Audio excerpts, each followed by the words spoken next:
let's jump into the next target language, which would be like the fifth target language for this year in my language learning journey, and it will be Japanese.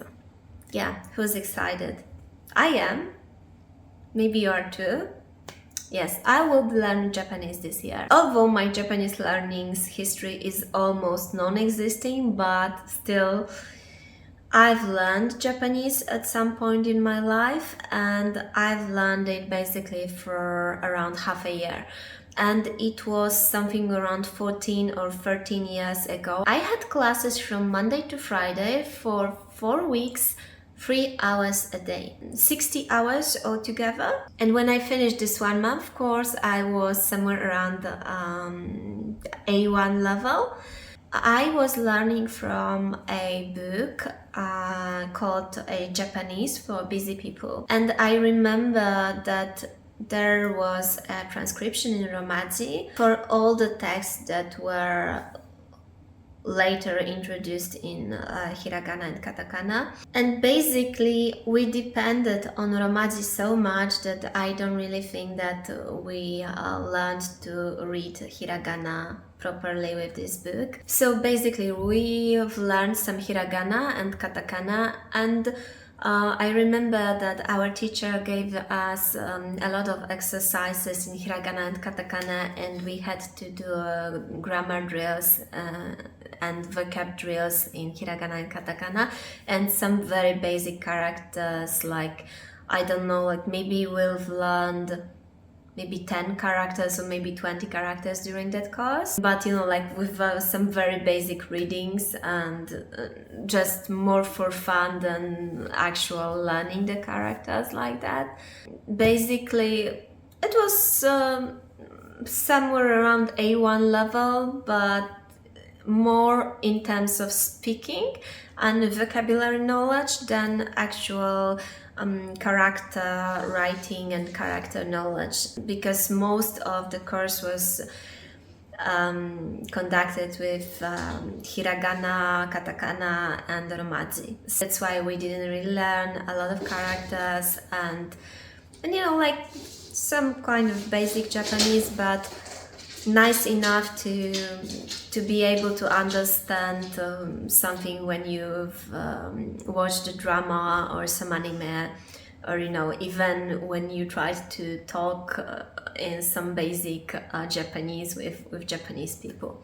And then for about half a year I didn't continue to learn Japanese, and after half a year I enrolled in Japanese classes again for about 1 semester, which was something around 3 to 4 months in the language school that I attended.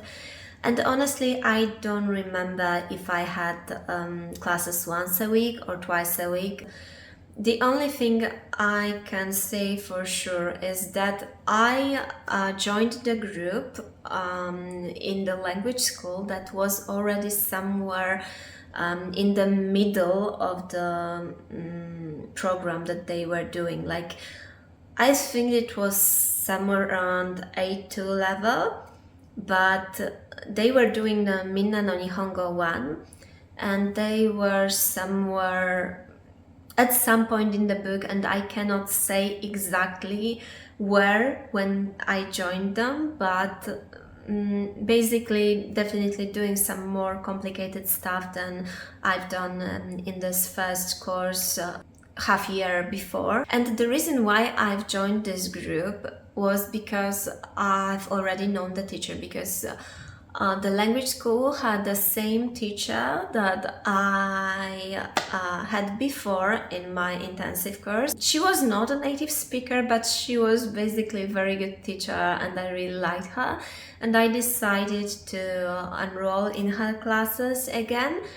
And I joined the group. And the most amazing thing about these classes was that I had friends with similar interests, and like we used to hang out quite a lot, and it was the most fun part of the classes that I had at that time, because I enjoyed the atmosphere, I enjoyed our jokes and so on, so on.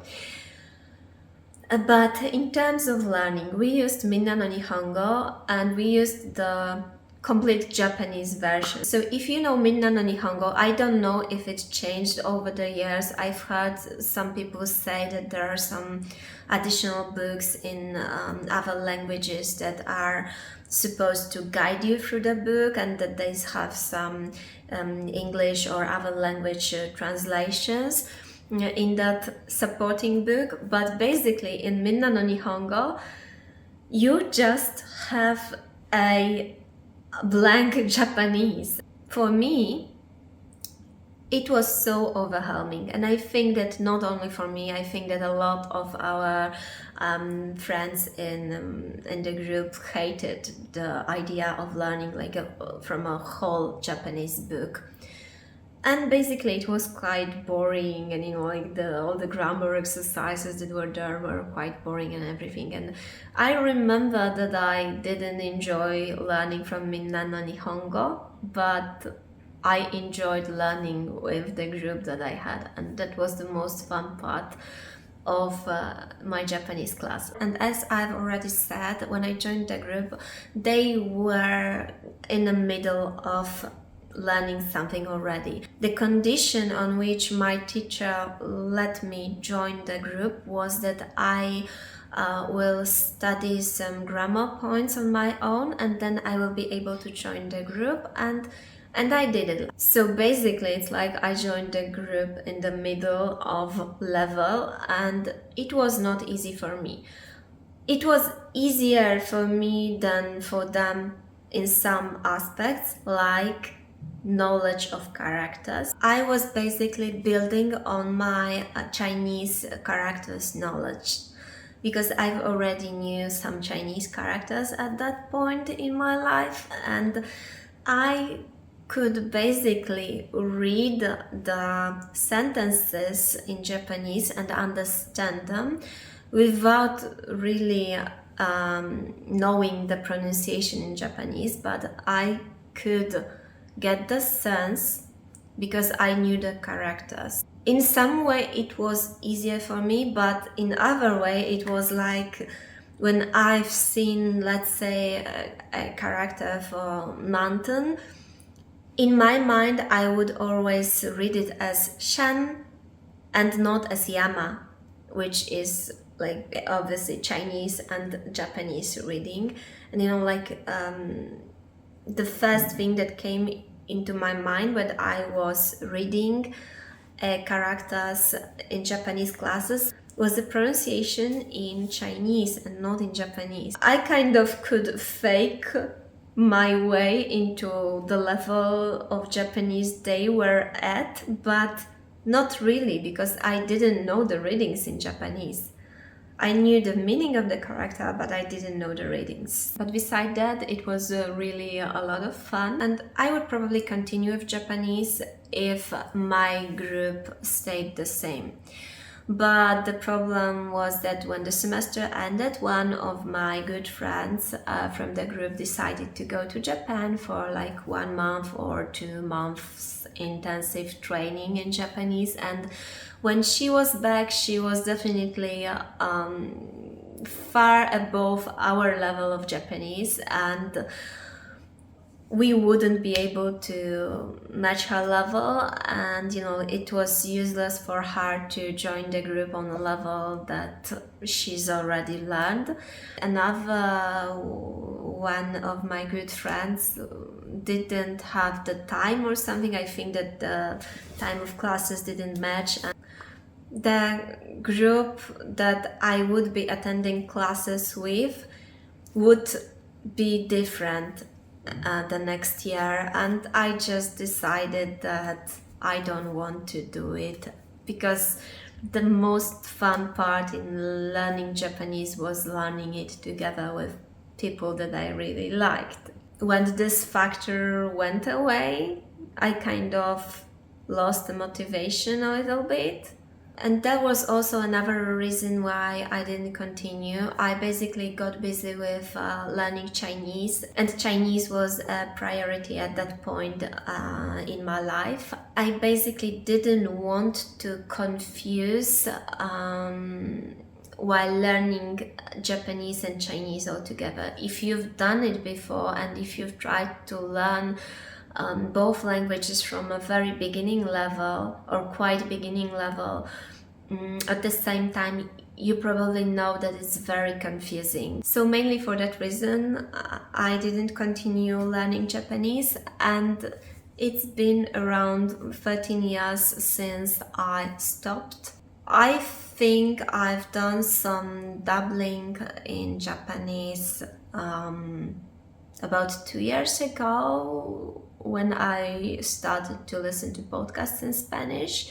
And I tried to relearn hiragana and katakana at that time, but like my motivation didn't really go far, and I think that it didn't even last 2 weeks or 3 weeks because I got busy with other things. So basically I gave up on Japanese again. And half a year ago in September I started to learn Japanese again, and I've done it for like 2 weeks. So here I am again with my goals for Japanese learning and what I would be building on in terms of my Japanese skills is basically like A1 level from 13 years ago, which for now is basically non-existing. If I would put on a drama or anime and try to watch it, I would understand some of the words and some of the grammatical structures. So basically, maybe my listening skills in Japanese are still somewhere there, but I wouldn't say that I understand more than like 15%, maybe 20% at times. And I would even say that most of times it's probably somewhere around 10%. So for my speaking skills in Japanese, I'm definitely not gonna make any separate video because basically my speaking skills in Japanese are almost non-existing. I can just show you right now what I can say in Japanese. おはようございます。私はクラウディアです。どうぞよろしくお願いします。日本語を勉強したいです。日本語を勉強しました。でも、今、日本語をできないです。ありがとうございます。And like basically this is all I can say, and I'm not even sure if I said it in the correct way in terms of grammar. And like I can say some random words like, let's say asagohan, which is breakfast, I believe, or things like konbanwa or konnichiwa, which are the greetings, and maybe some things like, let's say words like bikurishita, which I believe means startled, but I'm not sure because it's one of these words that I basically learned from drama, and I never checked it because I was not able to type in Japanese to check it. Basically, right now my Japanese speaking is really non-existing, but I honestly don't care because this is the main reason why I'm here, like learning languages and setting up the goals for these languages for this year. And this is one of my goals, to be able to speak some Japanese, maybe like on B1 level, if possible. This is probably somewhere where I would like to get to in Japanese in this year, like B1/N3 in terms of characters and grammar. And for writing in Japanese, obviously I don't remember hiragana and katakana. It's not that hard to remember hiragana, but it's way harder to remember katakana. And I don't know if it's just only me, but I had problems with reading katakana even when I finished the basic course in Japanese, and when I went to the second classes in Japanese that I attended, I also couldn't read katakana fluently, and I had so many problems with katakana. So I think that katakana will be one of the most difficult things for me to learn in Japanese, actually, because I'm not intimidated by kanji, because basically I will be building up on my Chinese knowledge, as I said before. So writing characters for me, and like even learning the readings, and let's say that Japanese has quite a lot of readings for some characters, but even this part is not as intimidating as learning katakana for me. So if you have some good tricks to learn katakana and to just really learn it seriously, like to be able to read it fluently without hesitating, without having to think a lot, let me know, because I'm very curious what are your methods for learning katakana. Maybe I will come up with my own method over time, but for now I'm like kind of lost, because this will be the third time or fourth time that I will be relearning katakana, and I'm honestly very intimidated by the sole thought of having to learn the katakana again. But apart from that, I think that learning kanji and writing readings in hiragana or katakana will be a lot of fun. And I really hope that I can get to at least a B1/N3 level in Japanese this year. One thing that I forgot to tell you about my Japanese learning goals is when I will be starting to learn Japanese, or to relearn Japanese, or starting my journey in Japanese again, whatever you call it. I will probably be starting at the beginning of Q2, so somewhere in April, probably the beginning of April, because in Q1 I just want to focus more on the first 4 languages that I talk about, so Korean, Chinese, Spanish and French. And although I will try to focus on them throughout whole year to some extent, but I kind of would like to give myself a time to properly digest the idea of learning so many languages at the same time. And I think that if I jumped right away in Japanese, I would be too overwhelmed to do this. So for now, I'm kind of giving myself time to get the flow with other languages that I'm learning and get some routine going on. And like I've been learning for the past month, and I've been successfully adding new languages to the routine that I started with learning Spanish. And since I really want to stay motivated in my language learning journey, I don't want to have too much on me at the same time. And once I kind of ease into other languages that I'm trying to review or revive or learn currently, it will be easier for me to add other languages along the journey. So that's the main reason why I'm not starting Japanese right now. I think that this was the 5th language that I talked about in this video, and I know that this video is probably getting super long and that I will probably have to divide it in two parts. But I'm kind of happy to share my thoughts on the language learning goals, and I'm kind of really excited for this journey, and probably that's why I'm talking so much.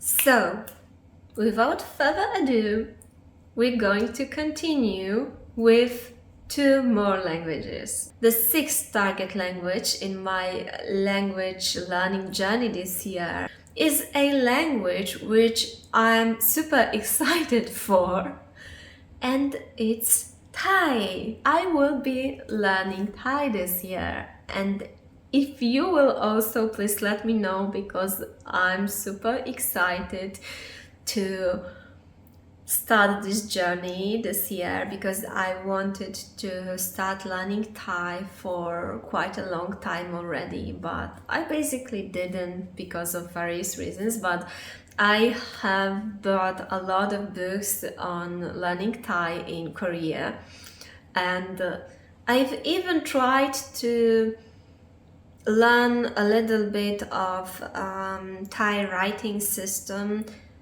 by using drops, and I tried to do it like 1.5 years ago, I suppose.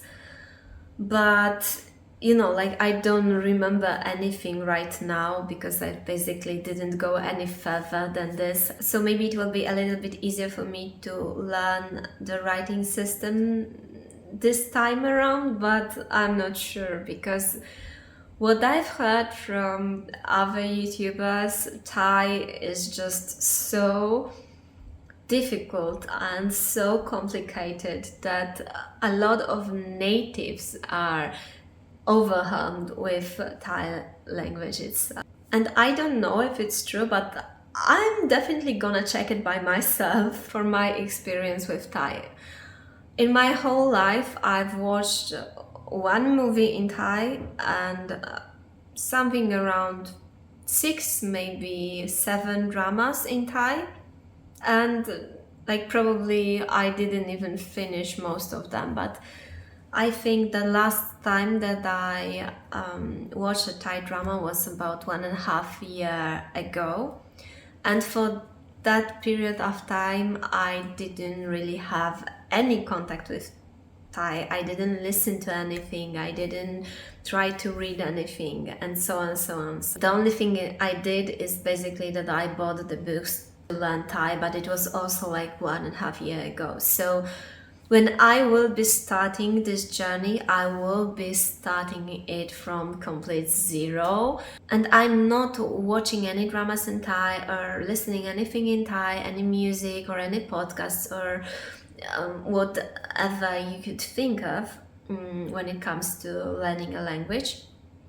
And I'm doing it on purpose because I want to start learning Thai and Q3. Basically, there's still some time until I start the journey. The purpose of me not having a contact with the language at all, although for you it may seem a little bit unreasonable, is basically because I want to start like from a complete zero, from not knowing language at all.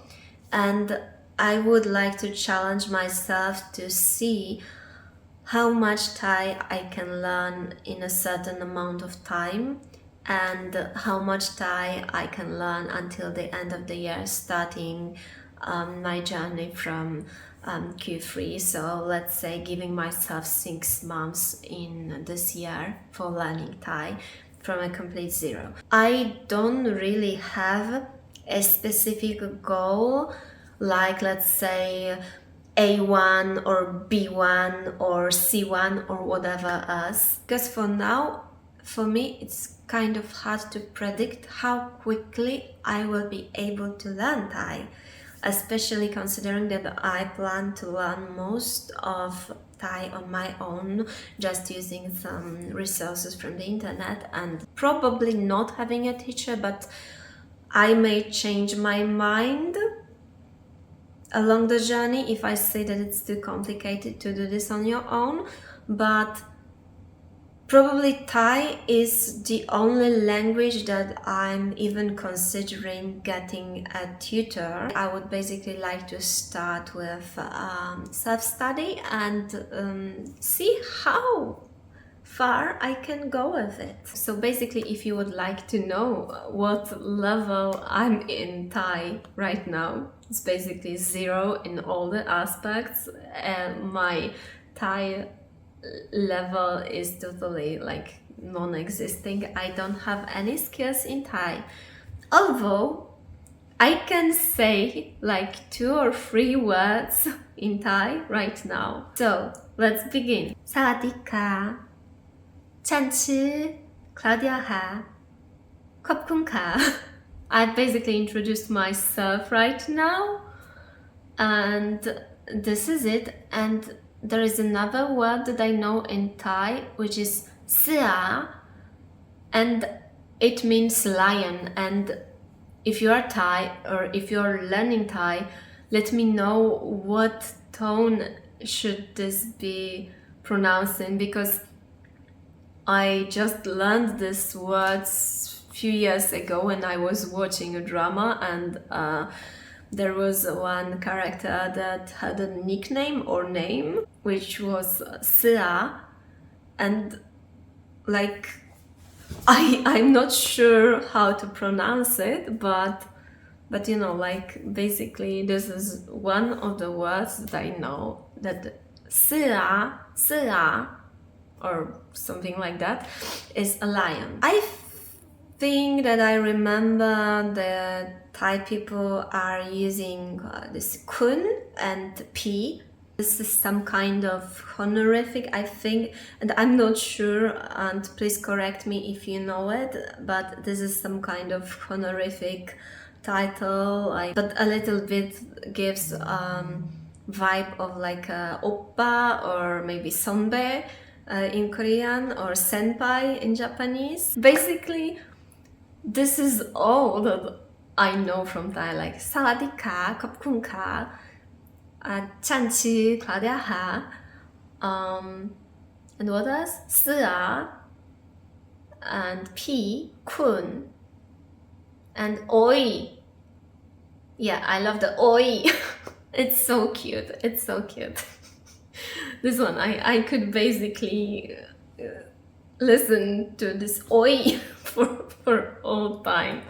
It's super cute. I don't know why Thai people do it, but it's super cute. I like cute things in languages. It makes learning language so much fun. Finally, we've got to the 7th language of this year, which I plan to learn, and which is German. And basically, I learned a little bit of German when I was a kid, when I was like, I don't know, like 7 years old or something. And it was long ago. The only thing I basically remembered from German was things like Guten Morgen, Dankeschön, and a random sentence that I've learned since I had a dog at that time, and I also have 2 dogs right now, but basically I had a dog which I really loved at that time, and I've learned to say Ich habe Schwarzhund, and it means I have a black dog. And basically my dog wasn't even black, but I couldn't say like he was brown and black and something like caramel and everything all together. So I just said that I had a black dog. And I could also say Guten Morgen, ich heiße Claudia. Dankeschön. So my German is basically also non-existing. When I was trying to revive my Spanish and French, and I started on some Japanese half year ago. I've also done some dabbling in German. So Few months ago, I started to learn German already, but it was for about 5 weeks, and I was super busy with work and with my life and everything at that time. And I was also busy with trying to revive my Spanish and what else, like and French, and I think that I was adding Chinese and Korean at the same time also. So basically, I didn't really put a lot of time in German at that time, but I still have learned something. But basically, since I didn't continue to learn German at that time, I already forgot almost everything that I learned. So right now I'm back to stage 0. And of course, when I will start learning German again, it will be much easier for me. I've already put some work into German as an adult, but I would still say that I'm on a 0 level and that I will have to build my skills in German from ground level. And for German, I basically plan to learn it in Q4. For German, I don't have any strict goals. The most important thing for me is to just start learning it at some point in Q4. It may be October, but it also may be November or December. And, even can be like the last 2 weeks of December in Q4. So depending on the time that I will start the journey, depending on other projects that will be going in my life, and depending on the progress in the other languages that I'm currently learning or will be learning during this year, I will decide upon my German learning goals at that time. But for now, I just wanted to put it as a kind of this very distant goal that I have for this year, but I still would like to at least do some more dabbling in German before the year ends. And this is all for my language goals this year. I know that this video was super long, but I still hope that you were able to watch it till the end and that you got to know about my ambitions or my goals as a language learner. And I hope that you can also share your goals for language learning for this year. I hope that you are learning at least one of the languages that I'm currently learning or plan to learn. And if you do, please let me know what languages do you learn. And if you have a YouTube channel, please let me know also. I would love to check out your videos about language learning. As I've said before multiple times in this video, I will be uploading a lot of videos in the languages that I'm currently learning or that I speak fairly well. So I hope that I can take you together with me on this journey and that we can motivate each other. I wish you all a very productive week and a very productive month, and most possibly a very productive year in language learning and in other projects that you are into right now.